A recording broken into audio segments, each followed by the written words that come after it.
Hey guys, welcome back to another video. This is Roy and you're watching Roy D Strength and Conditioning.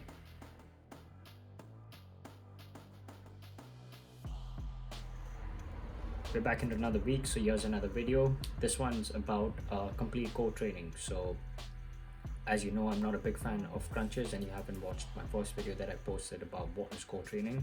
I'll add the link up top and you can go and check that out. So I don't really believe in just crunching or doing isolatory exercises for the abdomen, because I myself, being an athlete or a footballer, we do not always just function in a linear fashion. So we're not always running straight, we're not always doing movements that are always straight and just work the front of the abdomen. We're often moving side to side and turning, twisting, and doing all sorts of those things. So we need to train the abdomen in a complete range. So if you are not aware that the abdomen is just not the front of the muscles that we actually see, that we term as abs, but they're actually this transverse abdominis, and there's also like a belt like structure that runs all the way through our abdomen that protects our spine and keeps all of our organs that are inside nice and compact. So if you're not strong enough with those things, we often can get spine injuries and overuse injuries when we're not strong with our structure, low back injuries as well. So how you train those things specific to your sport is really key, and you're just not doing crunches specifically to train those muscles. And the more you do it, the more you actually start feeling those muscles, because now your mind muscle connection with those muscles becomes much better. So I'll take you through the exercises as we go through, and let's get straight into it. The first exercise is the half Turkish get up. So with this one, I have set up with my left hand up in the air and my left leg bent to about 90 degrees with my right leg straight and my right arm out to the side. I will simply lift myself up and come onto my right elbow and then keep control while I descend back down. So this is going to work the front of the abdomen as well as the obliques, the sides of the abdomen, while I keep control of my entire upper body. You can keep an object on your right or left fist, whatever arms up, so that your arm always stays straight, so you have control and you're not just going through the motion with your arm going all over the place. So it's also shoulder stability, just not your core working in here too. The next movement is the bear stance to a plank. So I start in a bear crawl. So I start like on my knees and then take my leg 6 inches off my knee, 6 inches off the ground, and then straighten out into a high plank. So if you watch my hips, they're completely stable. My back does not move. I just straighten my legs out and my wrists are under my shoulders, so complete stability there. Moving on to the next one, the dead bug's my absolute favorite for anyone that's starting a program, to teach them how to engage the abdominal muscles. So it's always opposite leg to opposite hand, and the key with this is pushing your belly button into the ground while you extend your arms and legs. So if your back's coming off the ground, your lower back, that means you're not strong enough, you need to rest and start again.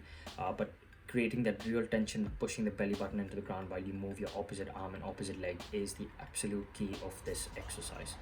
Moving on to the next one is the palm taps, bicep taps, and shoulder taps. So as you go from a stable two-hand position to a single hand position and tap every time, you've got to absolutely concentrate that your hips don't swing side to side. There's going to be a subtle movement, but they don't swing. So take a wider stance and minimize the swing in your hips, and you will actually start feeling the sides of your stomach start to work, which is your oblique muscles, which stops the rotation, or that's where the strength actually comes from.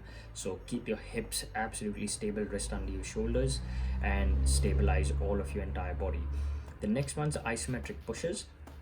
So with this one, you will take your right knee and push it into your left arm, and then do the same with the left arm. So you're pushing both of them away for about 10 seconds as hard as you can, keeping that belly button pressed into the ground, and then you will repeat the same on the other side. All the reps and sets are on there, but you've got to make sure you really push through, keep that belly button pushed into the ground the whole time, so that belly button does not come off.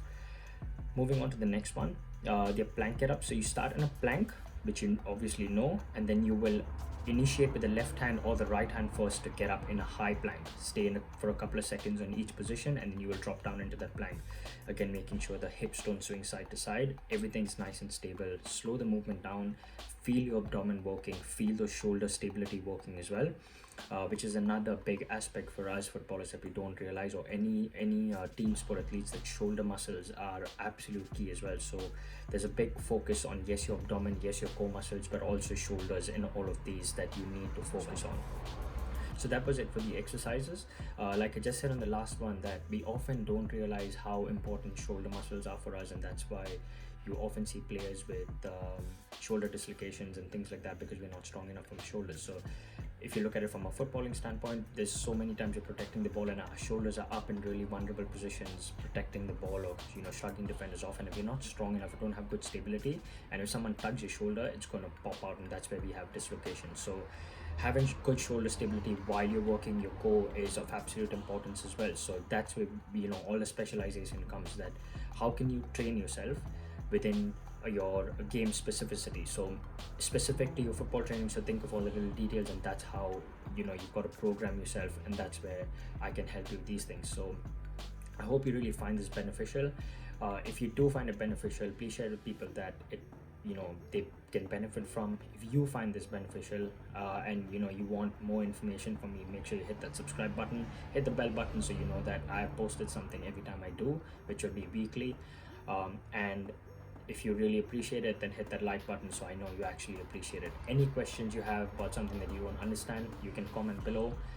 If not, hit me up on Roy Strength and Conditioning on Instagram as well, and you will find me there. You can just send me a DM, and I'm most happy to answer all of your questions. I hope you enjoyed the session. I hope you have a good week, and I will see you guys next time.